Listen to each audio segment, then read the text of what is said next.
Hello, podcast world. It is September 28th, 2020. That's 9/28/2020. It's 8:52 a.m. And I'm definitely here for you to talk about what's going on in the world. And today I'm going to talk about it's another podcast about Trump or die. It seems like if you haven't been paying attention, that's what's gonna happen. Somehow, magically, they're gonna cure the coronavirus, and he's going to win the 2020 election. It doesn't really seem like any of the Joe Biden advertisements or campaigning is really getting any traction. The Democratic Party may have, they may have sunk their own ship. It might be that they started a little too late with their candidate. And the next thing is, the world just hates women. No one out there culturally likes a vagina to be in power. So that is all I gotta say. Just think about it. Even in a lot of religious beliefs or whatever, they don't believe that women should be in authority. And since he has a woman as his co-runner, as his vice president, as his VP, that is part of an issue for some people. So, and you've seen how it went for Hillary. They trashed her in every form and way they could for Trump. So at this point right now, you have to look at it from the standpoint of Trump or die. And that's what's going to end up happening. The Republican Party has always got tricks up their sleeve. I've seen some of the campaigning done on the Trump behalf for the Republican Party, and it just blows my mind.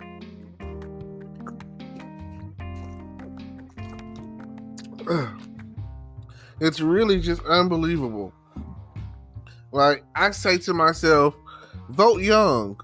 Vote for the youngest candidate. And that's never the Republican. Republicans usually pick the oldest fart they can find and, stick them out there and parade them around and be like, oh, make America great again, and, bring back low-key slavery and things like that, and bring back they want things to be like 1955. That's what they want. And for some reason, that's a very pivotal year that even Back to the Future kept going back to it for some reason. So when they say make America great again, they're really talking about the year 1955, the 1950s, where there was just enough freedom, just enough freedom, just enough for the black community and for the female community. And they felt like, well, that's all fine and dandy if that's what if you wanted freedom, that's about as much freedom as you're gonna get. We're just gonna tie you to a tree and let you run around in circles and feel like you got a little freedom. But the actuality of the situation is, you're not free then and you're not free now. The Republican Party is still the stronghold. So I don't have a clue as to why it seems like disasters take place when they're in power, but be prepared for at least another 4 more years of bad weather. If there was such thing as a political groundhog, the Paxton Field would predict that it would be Trump with the win. I mean, it seems like the more you hate on someone or hate them or whatever the case it is, if they have charisma, that's who's going to win the election. I've never seen such craziness come out of a president's mouth, or all the stuff that he's done since he's been in office. I've never seen such a thing. It is crazy. And I mean, the thing is, Trump is rich. Rich people like rich people. And even poor people like rich people because they want to be like the rich. They want to be rich and famous. So I remember whatever I was watching, I think it was on CNN, guy was talking, and he was like, before he ran for president, people were always referencing, oh, something like Trump in their lyrics, you know. So it's just subconscious. Like you subconsciously, it's a love-hate relationship.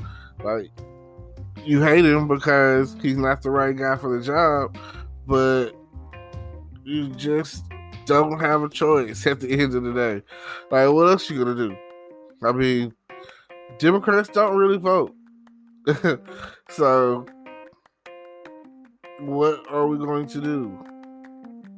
I feel like the 2008 election, it was hands down that Obama was going to win that year, right?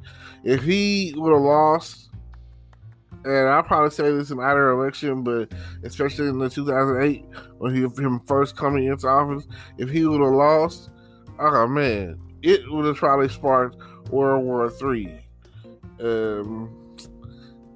If, let's say, Michelle was to run, she could be a woman that has enough standard and who is so far scandalous enough, you know, because I even like I say, you have to be pretty flawless to run for president, especially as a woman. I don't get it. So all I can say is, you know, just be careful because you never know what you're gonna get. But you do know that Trump's gonna win, right? I'm just telling you, it's not America's proudest moment, and it's one thing that I would probably bet the farm on. And I hate that to be the case, you know, but I just know, like someone said the other day, they didn't manufacture this coronavirus, COVID-19, whatever you want to call it. They didn't manufacture this and kill hundreds of thousands of people to, in the long run, lose the election. No. Like I said, that's not what's going to happen here.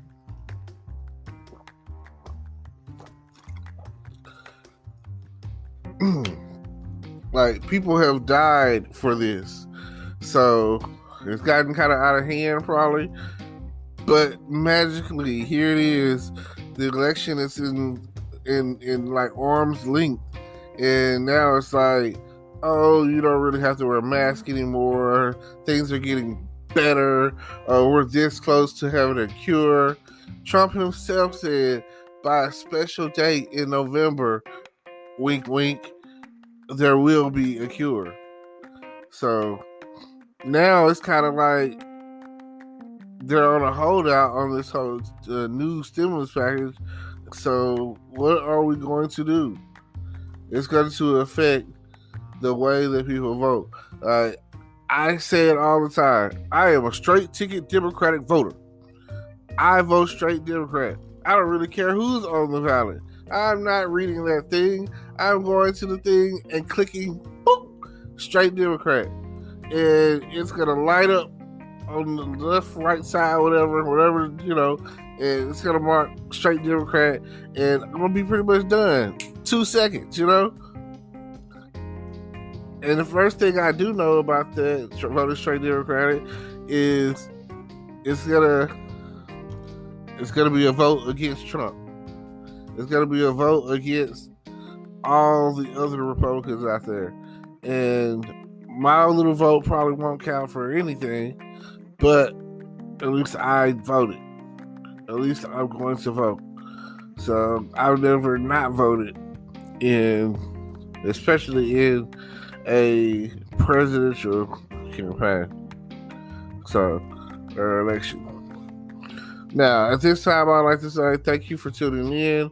Don't forget to like, comment, subscribe, hit the notification bell, tune into my YouTube channel, check out everything I've got going on down below in my description. And hopefully, feel free to subscribe and donate and just, keep listening. I appreciate y'all. And like I say, maybe this will help and you get out there and vote against Donald Trump. Peace.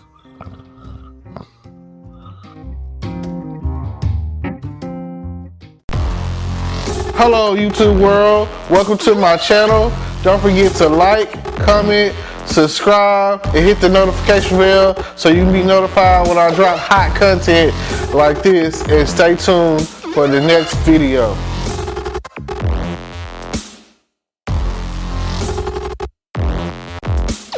Today is your lucky day. Today is the day that our $3 website works for you, paying you directly to your PayPal daily.